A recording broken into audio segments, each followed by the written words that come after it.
Muy buenas tardes, amigos de la Mesa Laboral. Los saludo en este domingo 3 de octubre.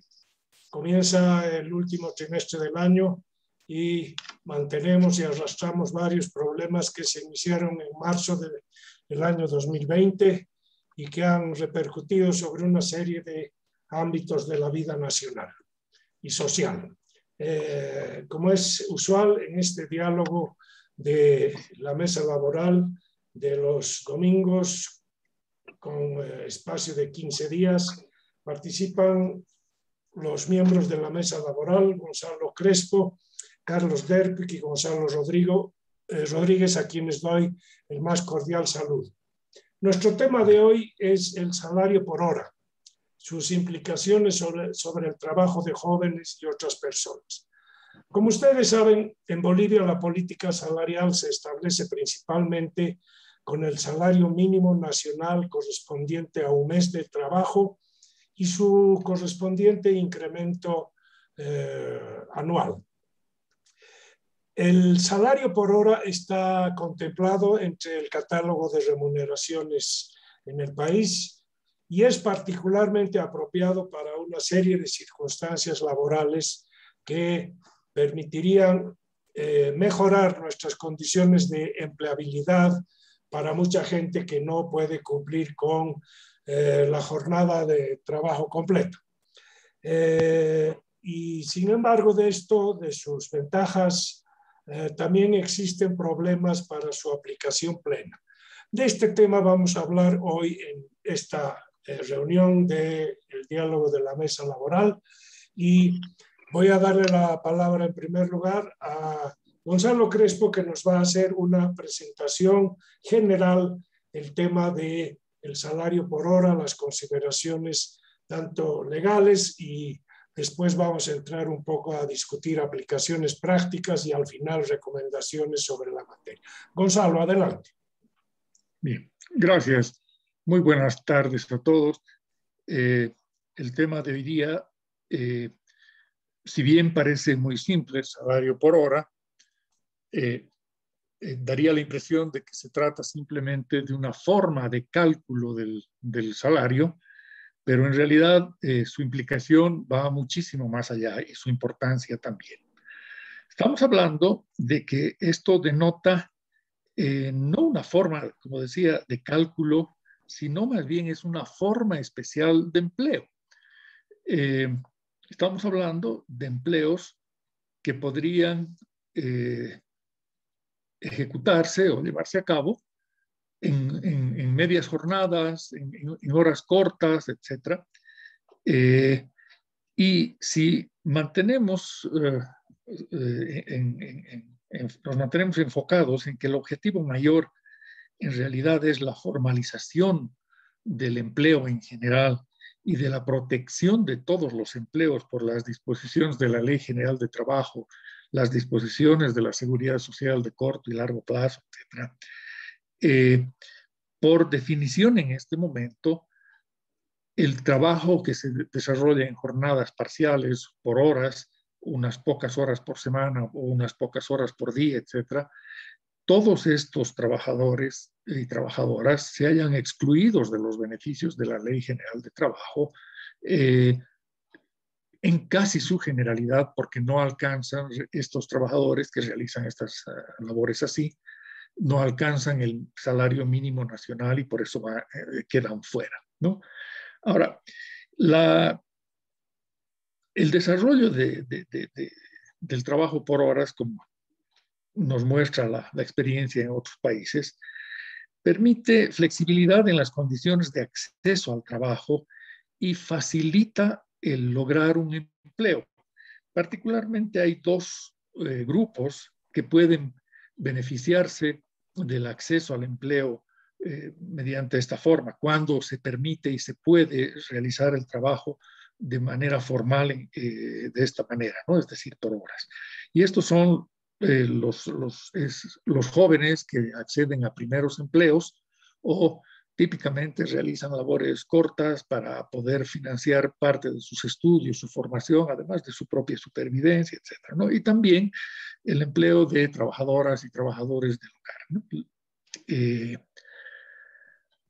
Estamos hablando de chicos que, por ejemplo, trabajan en una tienda, en un supermercado por tiempos cortos. Estamos hablando de señoras o de personas que trabajan, hacen labores de jardinería por unas pocas horas, de esa clase de personas, ¿no?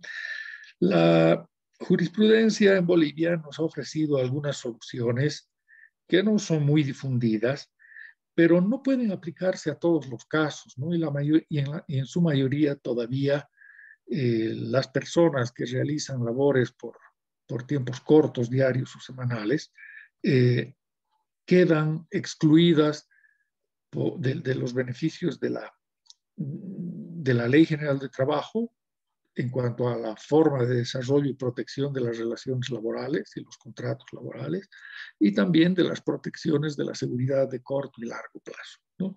Entonces, este es el desafío y esa es la importancia del salario por hora, ¿no? Insisto en que no se trata de una forma de cálculo, sino más bien de una modalidad de trabajo que debería formalizarse para que todas las personas que realizan trabajos eh, por tiempos parciales, aunque su remuneración no alcance en total en un mes el salario mínimo nacional, se vean protegidos por la legislación y por los beneficios de la seguridad social.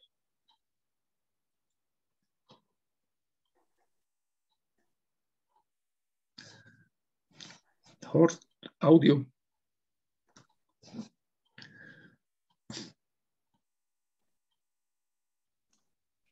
El tema, por lo tanto, como mencionaba Gonzalo, es que la disposición sobre el ámbito laboral propiamente dicho admite el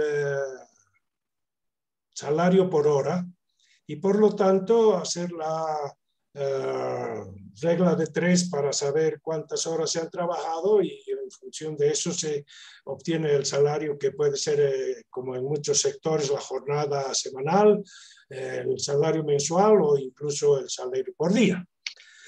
Pero si no alcanzan al mínimo nacional, no tienen los beneficios de la seguridad social. Entonces, es un problema. Yo creo que el problema se ha agravado muchísimo en la época del COVID, donde mucha gente, por razones de las restricciones, las cuarentenas, etcétera, se han visto obligadas a trabajar parcialmente. Es el caso incluso no solamente de las empleadas del hogar, las trabajadoras del hogar, sino también de las propias amas de casa.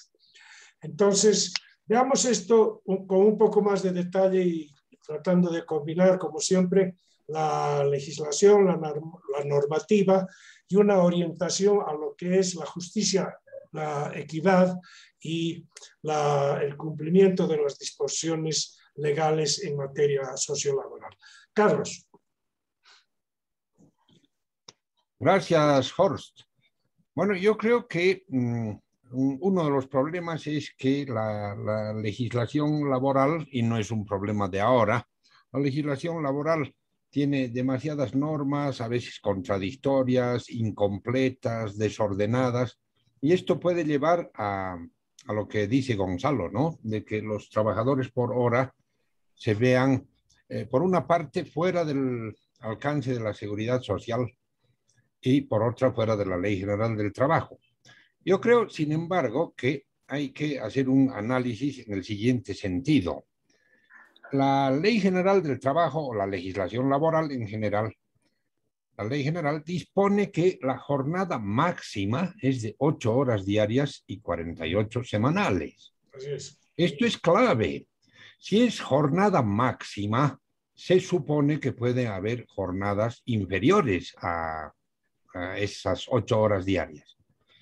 De hecho, en la Universidad Católica Boliviana San Pablo, por ejemplo, la jornada de trabajo diaria es de 7 horas y media en cualquiera de las regionales. Y es porque así han dispuesto sus autoridades y esto ya es un derecho adquirido, ¿no es cierto?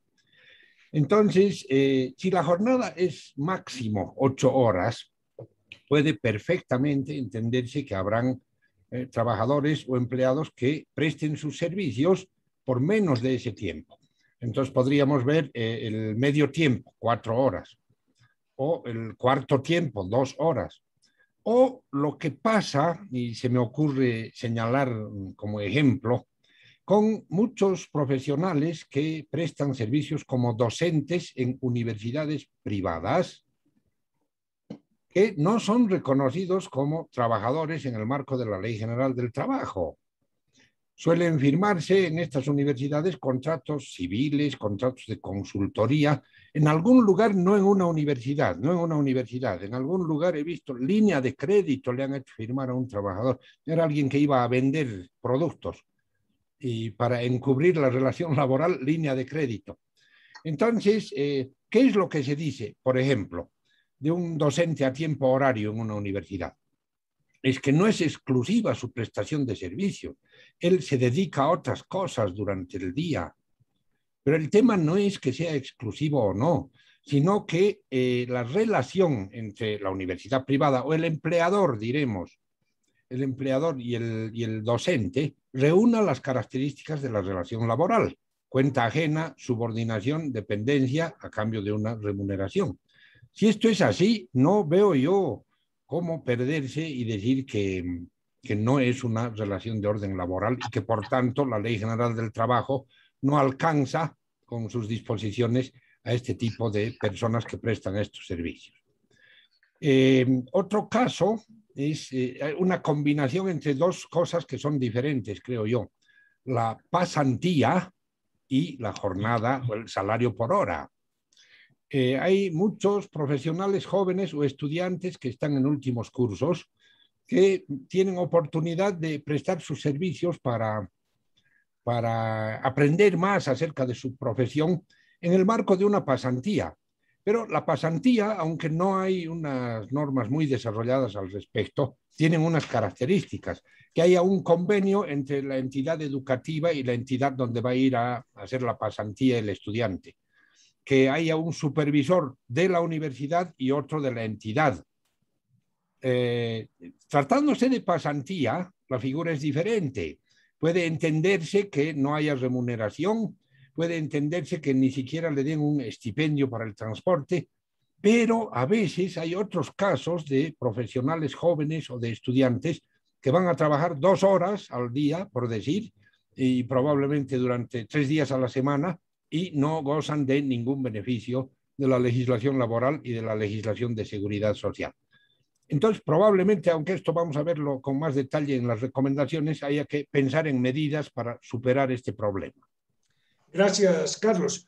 Gonzalo, tu opinión sobre esta materia, y ya estamos viendo que el tema es mucho más extenso de lo que pareciera y comprende a un contingente de la fuerza de trabajo, de la población económicamente activa en el país, que no es pequeño, es grande.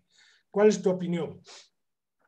Bueno, en realidad la cobertura de la legislación del trabajo no está supeditada al monto que pueda percibir un trabajador. Puede haber contratos por menos de 8 horas, estos son plenamente válidos, como señalaba Carlos, porque si la Ley General del Trabajo establece la jornada máxima de 8 horas, todo contrato por jornada inferior es absolutamente legal, válida y exigible en su aplicación en cuanto a derechos de plena, digamos, cobertura de la Ley General del Trabajo. Creo que el ejemplo que despeja esto es la jornada que desempeña el sector salud de seguridad social.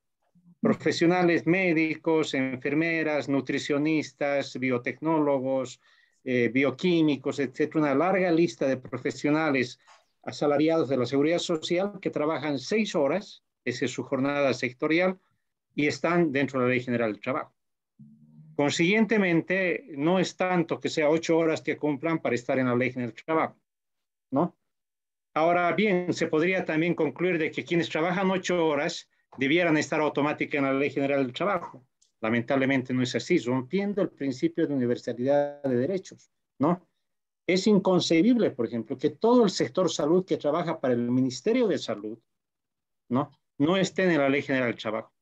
U otro tipo de profesionales como consultores en línea que cumplen las mismas características que de una relación de dependencia, porque un consultor consultor en línea está bajo subordinación, bajo mando de sus empleadores, recibe un salario, está sujeto a una jornada, todas las características, y resulta que está al margen de la ley general del trabajo. Y su remuneración es lógicamente mayor que el salario mínimo nacional, su jornada es las 8 horas, etcétera, y por tanto, por alguna situación de conveniencia de política económica del Estado, están al margen de la ley general del trabajo, ¿no? No por un principio jurídico laboral o porque la ley les excluye, no, no. Entonces acá hay un manejo arbitrario, discrecional del Estado en cuanto a sus políticas. Por tanto, si va a haber trabajadores a tiempo parcial, llamemos así, o por una jornada menor a 8 horas, lógicamente que están dentro de la Ley General del Trabajo. Una persona que esté contratada por medio tiempo tiene todas las facultades para exigir el respeto y el reconocimiento de sus derechos, y en eso yo creo que no conozco una jurisprudencia, por ejemplo, que diga, no, ellos están al margen. No conozco, pero puede que haya. Y aún así hubiera, estamos en obligación de hacer prevalecer los derechos, porque no hay ninguna norma que establezca que quienes trabajan menos de las 8 horas están al margen de la ley del trabajo. Entonces, ese es un criterio. El otro criterio que me parece importante tomar en cuenta es el principio que establece el artículo 52 de la Ley General del Trabajo, que señala que el salario es proporcional al trabajo. ¿Qué quiere decir esto? Que si por un salario mensual se recibe un determinado monto, por la mitad de la jornada seguramente será el 50%. Eso es el principio de proporcionalidad y es absolutamente legítimo, válido. Por si acaso, como digamos recordatorio, el momento que el Estado, por políticas públicas y económicas también, bajó la jornada del sector salud de 8 a 6 horas, en esos mismos decretos dispuso la liquidación de beneficios sociales por la diferencia de 2 horas. Entonces, ¿qué representa esto? Que proporcionalmente les bajaron también el salario, bajo este principio. Entonces, en consecuencia, tenemos suficientes elementos como para trabajar el criterio de salario por hora, pero tal vez con una aplicación más universal, porque hay criterios que al respecto también son preocupantes. Por ejemplo, para el sector fabril, para calcular el salario por hora, porque esto es importante para el pago de recargos nocturnos, para el pago de dominicales, para el pago de otro tipo de bonificaciones que tienen, se toma en cuenta 26 días hábiles, se divide entre 26 el salario para sacar exactamente cuánto llega a costar, es decir, el salario por, en este caso, 208 horas promedio mensual del sector fabril. Pero resulta que para otros sectores asalariados que están dentro de la misma Ley General del Trabajo se divide entre 30. Entonces, ¿por qué razón? ¿Cuál es la lógica que están manejando? Entonces, acá hay otra vez un criterio discrecional del Estado que no responde a aquello que decías en principio, Horst, el mandato que está en la misma Constitución de buscar la justicia social, o sea, criterios equitativos de poner las cosas en su justa medida. Y eso es lo que no hace lamentablemente el Estado. El Estado tiene una actitud muy caprichosa en varios casos y rompe, digamos, la posibilidad de una relación y reconocimiento armonioso de los derechos. En resumen, la jornada por hora es absolutamente legítima en función de ese principio. La cobertura de la Ley General del Trabajo también es absolutamente legítima. No hay nada que les excluya, por lo menos formalmente. Ahora, que de hecho ocurre es otro tema. Lo que sí va a ser debatible, y yo dejaría para una intervención posterior, es el tema de la afiliación al Seguro Social, que está establecido que si no se gana un salario por lo menos equivalente al mínimo nacional, no los aseguran, pero yo lo enfocaría en una segunda intervención. Ok, gracias, Gonzalo. Entonces, está claro que el salario por hora no solamente es una opción de una jornada más breve por motivos absolutamente legítimos, legales y de conveniencia de las partes, sino que también el salario por hora tiene repercusiones sobre otros componentes de la remuneración. Entonces, es una categoría que necesita una mayor atención que únicamente el salario mínimo nacional que se fija anualmente y se fija el incremento salarial, y con eso después el resto es conveniencia, digamos, de la administración del Ministerio del Trabajo.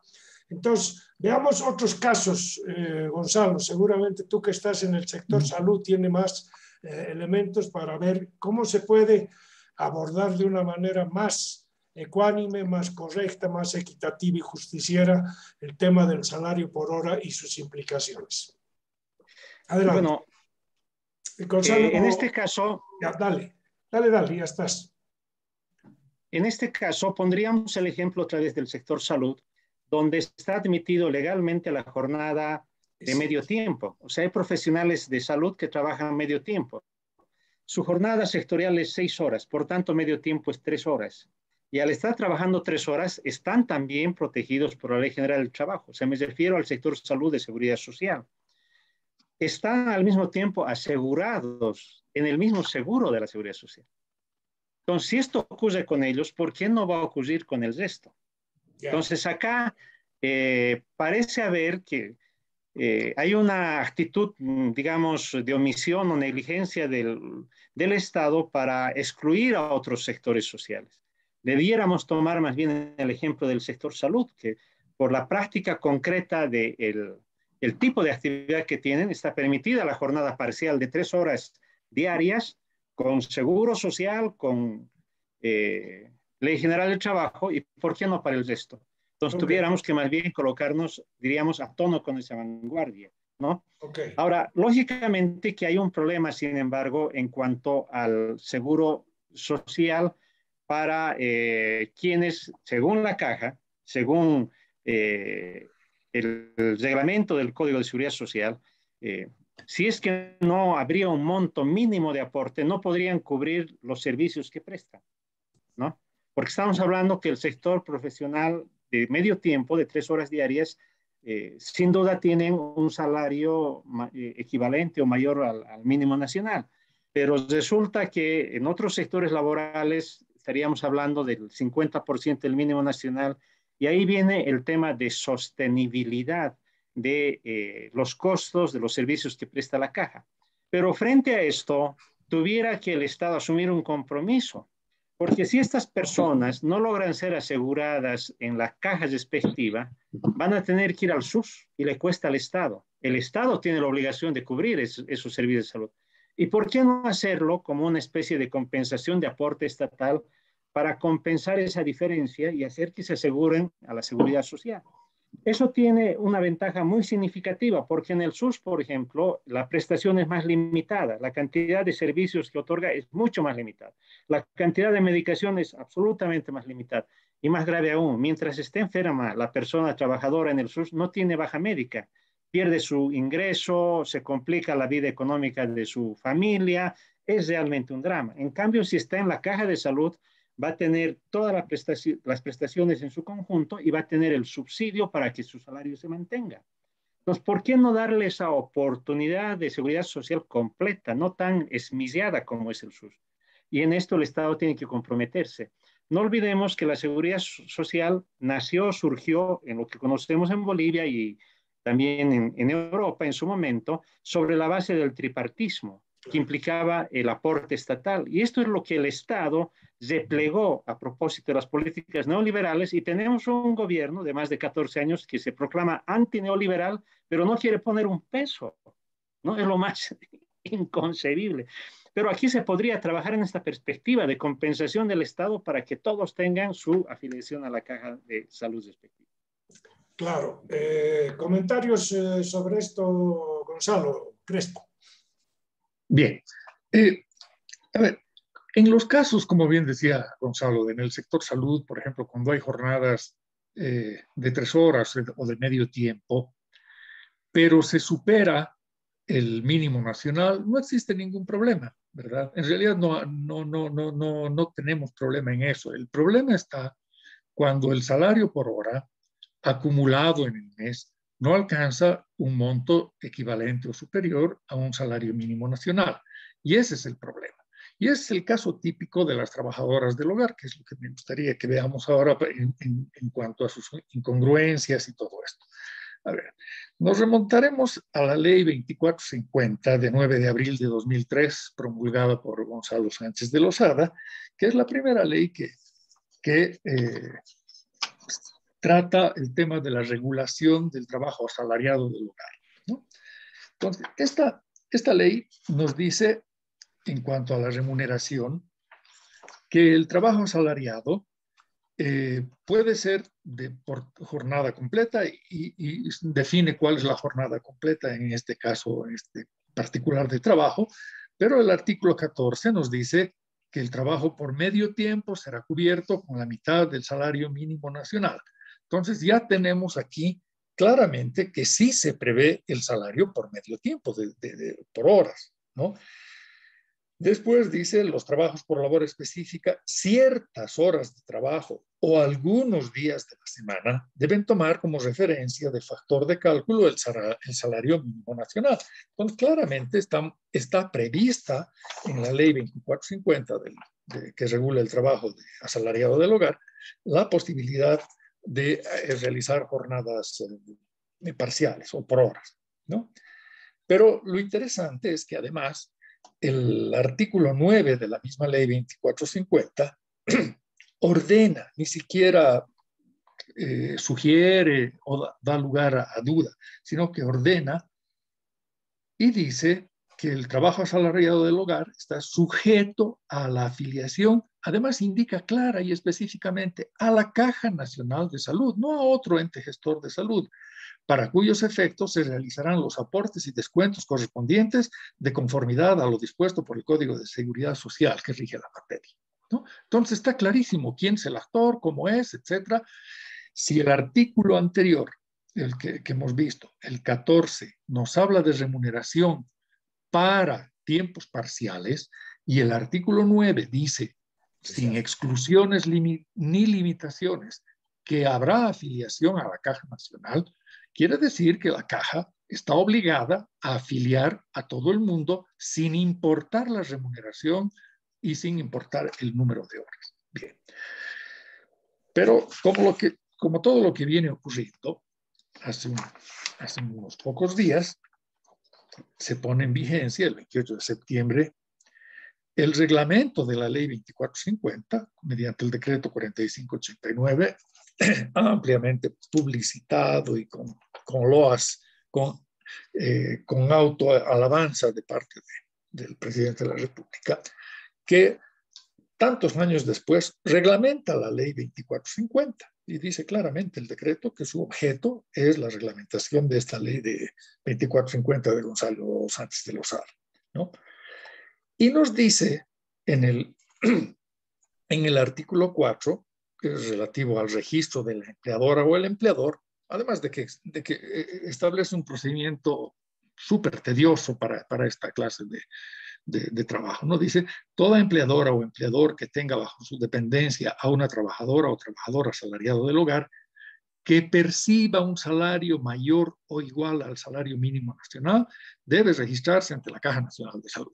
Es decir, violando el mandato de la ley 2450, el decreto supremo que la reglamenta excluye de la obligación de afiliación y pago a los trabajadores que no cumplen o que no perciben al menos un salario mínimo nacional, ¿no? Esto es una flagrante violación a los derechos reconocidos, ordenados en general, pero también de manera específica al mandato de la ley 2450, ¿no? Entonces, tenemos un problema evidentemente crucial y que se vuelve crítico acá, ¿no? Entonces, como bien nos decía Gonzalo, pueden haber soluciones para esto, al margen de resolver esta contradicción legal que debería ser encarada de manera seria y responsable, ¿no? Si tenemos el mandato de que la afiliación al seguro de salud debe producirse en la Caja Nacional, habrá que encontrar, me imagino que una categoría de prestaciones, no sé si asimilables a las del SUS, que son muy escasas o insuficientes, etcétera, para algunos casos especiales o para cubrir las diferencias, lo que nos sugería Gonzalo, crear, igual que en el caso de pensiones, una especie de compensación o un sistema solidario de compensación a cargo del Estado, etcétera, ¿no? Pero lo cierto es que no se puede excluir, como lo hemos visto, de los beneficios de la ley, por un lado, pero lo que resulta crítico aquí principalmente es la cobertura de la seguridad social de corto y largo plazo. Hemos visto los casos de la Caja Nacional, etcétera, la seguridad de corto plazo, pero es también dramático el tema en cuanto a la seguridad de largo plazo, porque como no se puede afiliar a nadie, no se puede incluir en una planilla de trabajadores a quienes perciben una remuneración menor al salario mínimo. Estoy hablando de los efectos de la seguridad social. Las AFPs se han colgado de los argumentos de la Caja Nacional de Salud o de los otros entes prestadores, y tampoco en los hechos permiten aportes en casos de personas que perciben menos de un salario mínimo nacional, ¿no? Lo cual es una incongruencia porque al final es un aporte de cada persona, ¿no? Entonces estamos viendo que estamos ante una situación sumamente compleja, pero sobre todo injusta. Y esto está relacionado también con una serie de incumplimientos que me gustaría solamente como anécdota referir aquí. Bolivia ha suscrito el convenio 131 de la OIT relativo a la fijación de salarios mínimos, que en su artículo primero, inciso 2, dice que la autoridad competente de cada país determinará los grupos de asalariados a los que debe aplicar el sistema de acuerdo con las organizaciones representativas de empleadores y trabajadores, o después de haberlas consultado exhaustivamente. Entonces, si se incumple algo tan básico como es esto, porque no se le consulta a los empleadores en absoluto la fijación de salarios mínimos, es obvio que el Ejecutivo querrá hacer lo que hace ahora, ¿no? O sea, fijar y contradecir el mandato de una ley promulgada evidentemente por el Ejecutivo, pero que emana de otro poder y que debería ser respetada, ¿no? Entonces, estamos ante una situación crítica que requiere un tratamiento más detenido y además de idear soluciones creativas que protejan realmente al conjunto de trabajadores, ¿no? La consecuencia de esto, lamentablemente, es la informalidad, otra vez, ¿no? Estamos tratando de resolver los problemas en general relativos a la informalidad, pero con esta clase de disposiciones, como el decreto 4589, nos llevan otra vez en ese sentido. Claro, es el problema de que las trabajadoras del hogar constituyen un contingente importante de la población económicamente activa, pero se contabilizan casi siempre muy próximas al sector informal por varias circunstancias de el trabajo que desempeñan, los horarios, las otras prestaciones que reciben, etcétera, etcétera.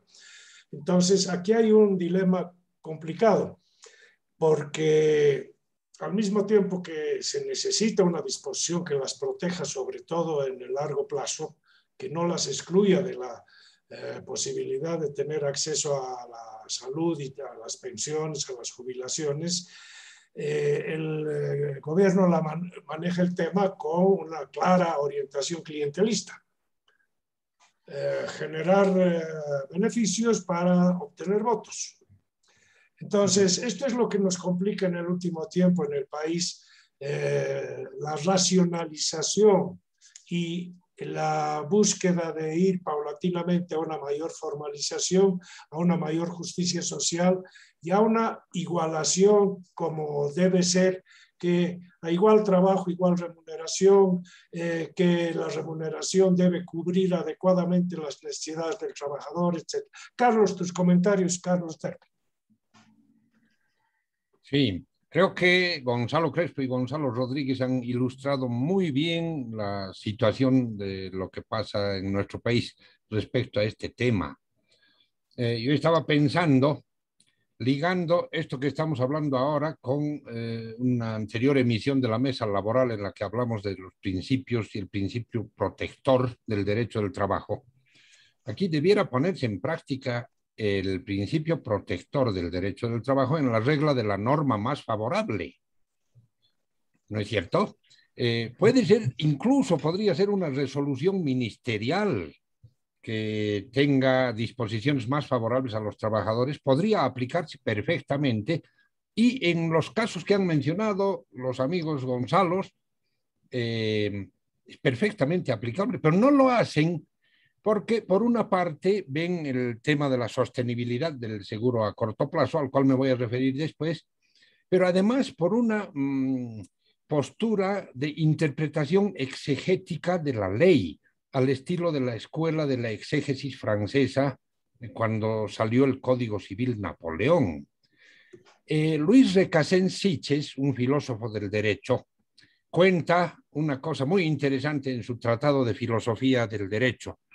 Dice que en una estación de tren en Polonia había un reglamento que prohibía el ingreso al andén, el ingreso de las personas al andén con perros. Y había un letrero, prohibido el ingreso al andén con perros. Y apareció un día un señor con un oso. Entonces el de seguridad dijo, no puede entrar. Y el señor decía, puedo entrar porque ahí dice perro y esto es oso. ¿No es cierto? Entonces la interpretación literal dice perro, y como dice perro puedo entrar con oso, con león, con camello, con caballo. Entonces la otra interpretación es el espíritu de la norma. ¿Por qué se prohíbe el ingreso de perros al andén? Porque molestan, pueden orinar, pueden hacer caer a las personas, pueden morderlas, pueden armar alboroto. Seguramente un oso con mayor razón. Entonces, aquí vemos el personero de seguridad de la estación tenía toda la razón, estaba yendo más allá de la interpretación dogmática y literal de la norma, viendo el espíritu, por qué se prohibía esto. Entonces, debiéramos ver eso.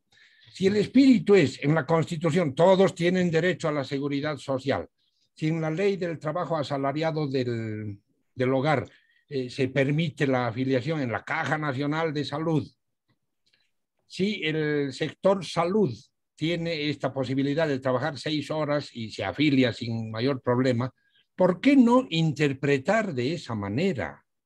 Bueno, entonces dirán la sostenibilidad. Bueno, hay que ver la sostenibilidad. Yo quiero recordar 2 casos que he conocido personalmente de las épocas en que la Defensoría del Pueblo era una institución respetable. Estaba a la cabeza la señora Ana María Romero de Campero, que en paz descanse. Resulta que el Código de Seguridad Social determina que la baja por enfermedad se extiende hasta 26 semanas, pudiendo ampliarse a 52 en casos necesarios. Y había el caso de un enfermo de los riñones que necesitaba diálisis, y la Caja quiso cortarle el servicio porque ya eran 52 semanas. Se hizo un amparo constitucional y se otorgó la tutela en favor del enfermo de los riñones, y tiempo después de un personero, era un militar que contrajo SIDA y estaba en el mismo caso y tenía que gastar creo que $1,000 al mes en comprar sus medicinas, y lo mismo, la sostenibilidad, en fin. Entonces es cierto que hay que cuidar la sostenibilidad, pero coincido plenamente con el criterio que dice el Estado, ¿qué va a hacer? Si es que tenemos tantos recursos, bueno, ahora ya no tantos, ¿no? Porque las cosas han cambiado, pero reservas de tantos millones, miles de millones, X, Y, Z.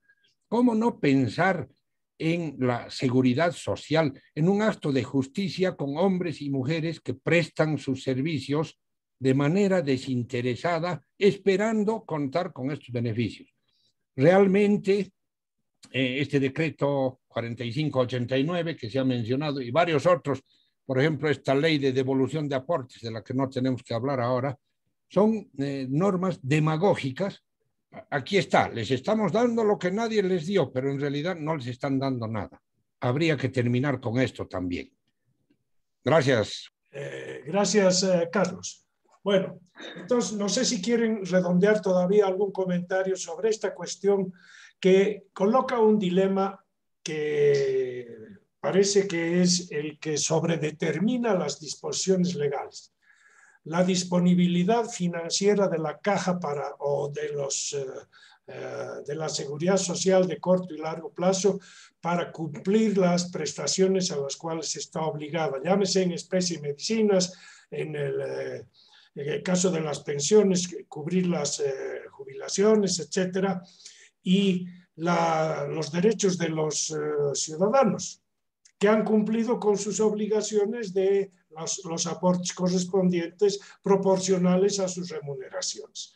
Aquí yo creo que el fallo está precisamente en el concepto del Estado. El Estado, en caso de necesidad, debe apelar a recursos extraordinarios o generar un sistema mixto que sea contributivo por parte de los beneficiarios, los trabajadores, con parte de su remuneración, y también que sea no contributivo, como es el caso del SUS, que no es contributivo, pero sus prestaciones son tan mínimas y tan difícil llegar y tan largas las colas que hay que hacer para finalmente ser recibido por parte de las instalaciones hospitalarias, que finalmente se convierten en una cosa más simbólica que otra cosa. A ver, cerraremos esto todavía con comentarios. Gonzalo Crespo. Bien. Yo creo que esto necesita, como todo, una mirada seria, ¿no? Y no perder de vista cuáles son los objetivos y principales que conducen todo esto, ¿no? No podemos seguir tolerando las contradicciones como las que anotaba, ¿no? No puede ser que una ley diga que todo el mundo tiene derecho a afiliarse en la Caja Nacional y el decreto reglamentario de la ley establezca límites, ¿no? Estamos bien. Lo que se necesita son miradas serias, consideraciones serias de cada tema, etcétera, ¿no? Y yo entiendo que existan limitaciones, que no se le puede cargar a un ente como la Caja el peso del incumplimiento o de la imposibilidad de cumplir con las obligaciones que tiene el Estado respecto a toda la población. Pero entonces hay que formular algunas soluciones inteligentes, algo creativo, ¿no? Yo no iría tan lejos como nos decía Gonzalo Rodríguez, pero para todo aquel que realiza una remuneración y está alcanzado o está en una relación de trabajo, no importa la remuneración que se perciba, es decir, podría ser un trabajo parcial, etcétera. Tal vez lo importante es que se permita la afiliación en la Caja Nacional, así sea con las limitaciones o con un programa de prestaciones asimilable al SUS, ¿no? Por lo menos de partida, mientras se estudian otras posibilidades. Lo grave es excluir personas de los beneficios de la seguridad social, ¿no? O sea, dejar sin protección a la población y desalentar el empleo formal. Por supuesto, eso es algo vital en este momento, ¿no? Formalizar el total del trabajo. Bueno, creo que hemos mapeado bastante bien los problemas que existen hoy en día con la remuneración por tiempo parcial, por tiempo menor a la jornada laboral en términos temporales, pero también los problemas que surgen cuando el total de la remuneración es inferior al salario mínimo nacional establecido por el gobierno de una manera arbitraria, porque lo hace anualmente, pero sin tomar en cuenta todas las condiciones que se estipulan en el tripartismo que promueve la Organización Internacional del Trabajo. No hay consultas con los empleadores. Por lo tanto, el salario mínimo nacional, aquel umbral que es el que te permite también la entrada a los beneficios de la caja y de la seguridad de corto plazo, sobre todo, ha venido creciendo por encima de la inflación, por encima del crecimiento de la economía y por encima de los componentes de productividad que también deberían ser considerados.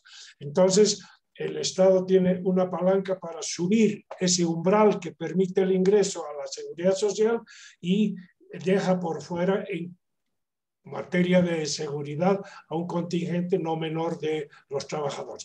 Vamos a las recomendaciones. Empecemos con Gonzalo Rodríguez.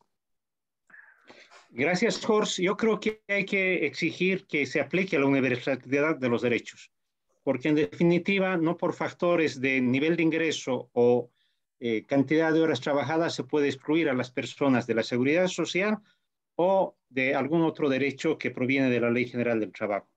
Entonces, en esto debemos ser categóricos, universalizar los derechos. Por si acaso, como referencia específica, ya no es parte de la recomendación, pero juzgo pertinente. Tenemos que los dentistas, los jubilados, están afiliados en sus respectivas cajas. Y hay pensiones que no alcanzan siquiera en algunos casos a la mitad del salario mínimo nacional. Pero están obligados a afiliarlos. Y ni siquiera solamente a la Caja Nacional de Salud, a la última caja donde estaban afiliados.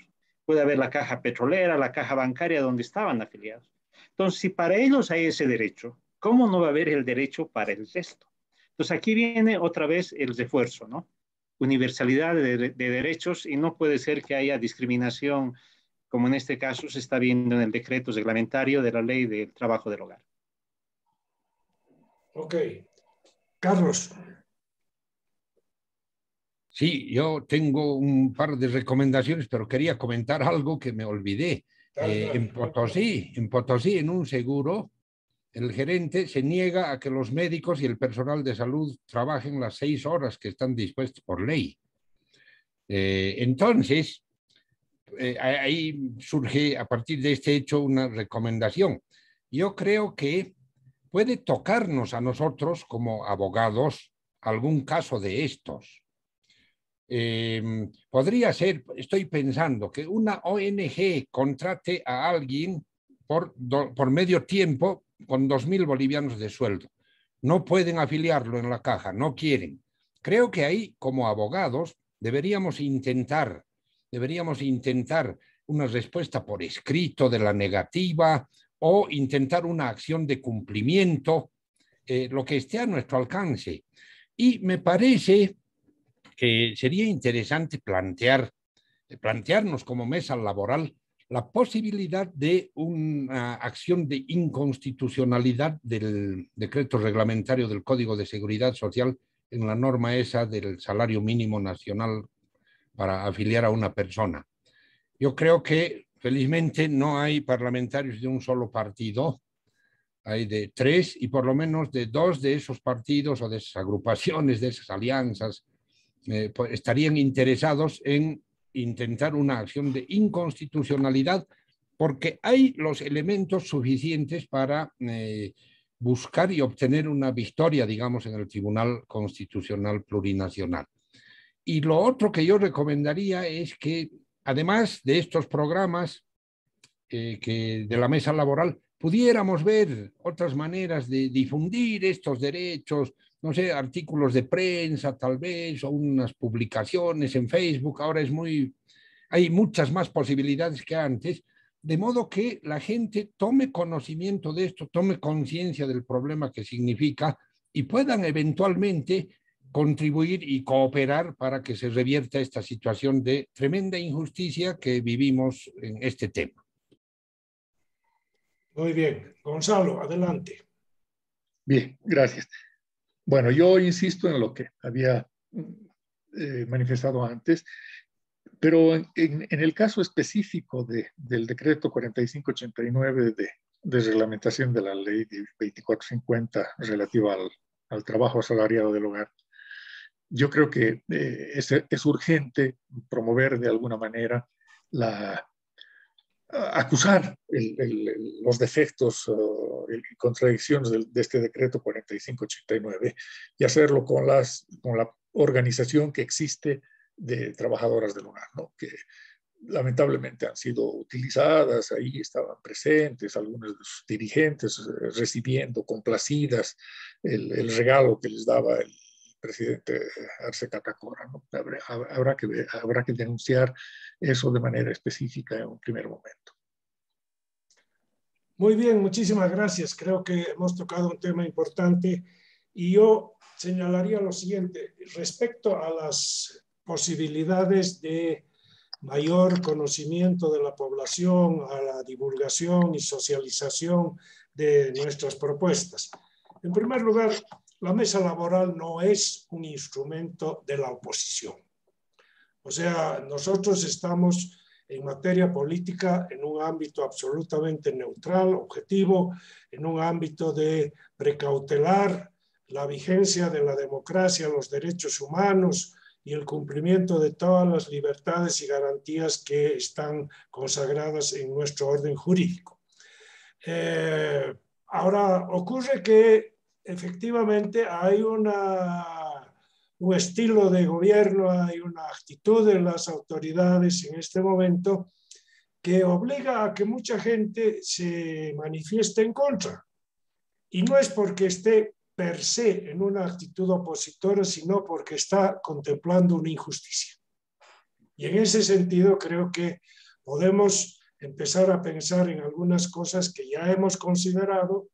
Me viene a la mente a partir de la sugerencia de Carlos Derpig, que podríamos pensar hacia adelante en hacer algunas cartillas, en hacer un tipo de publicación breve, corta, que la divulgamos por los medios digitales hoy en día y si posible las ponemos también de manera impresa en algún lugar. En segundo lugar, estamos en conversaciones con un medio radial que nos va a dar semanalmente un par de horas para entrevista. En seguimiento de lo que estamos tratando en el programa de los domingos. Entonces, algunos de nosotros vamos a ir a entrevistas, vamos a dar nuestra opinión, profundizar en el tratamiento de los temas que hemos abordado y eventualmente también va a ser posible que mediante el micrófono abierto recibamos consultas, sugerencias, recomendaciones. No se trata en absoluto de perjudicar la acción del gobierno ni entrar en falsos planteamientos en esa materia, sino sencillamente de hacer prevalecer los derechos de la gente.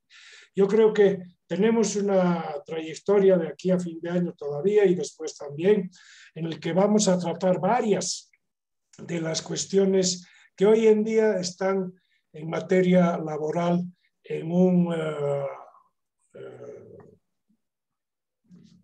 un limbo, porque están siendo tratadas arbitrariamente, las leyes se interpretan por funcionarios que cumplen más con las disposiciones ideológico-políticas que reciben que con la aplicación de los instrumentos jurídicos que deben administrar. Entonces, veamos esto hacia adelante. Vamos a tratar de sintetizar nuestras propuestas en varios instrumentos hacia el futuro, siempre pensando además que tenemos un respaldo de un texto de la Ley General del Trabajo y el Empleo que propusimos hace 6 años atrás, de tal manera que vamos acumulando suficientes elementos para divulgar, difundir y trabajar en lo que podría ser una reforma sociolaboral en el horizonte del mediano y largo plazo en el país. Yo les agradezco mucho por su participación en esta sesión.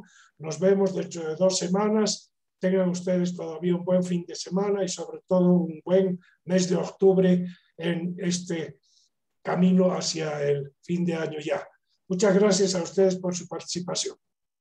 Bien, muchas gracias. Al contrario, gracias. Saludos, buenas tardes, buenas noches. Buenas noches. Buenas noches.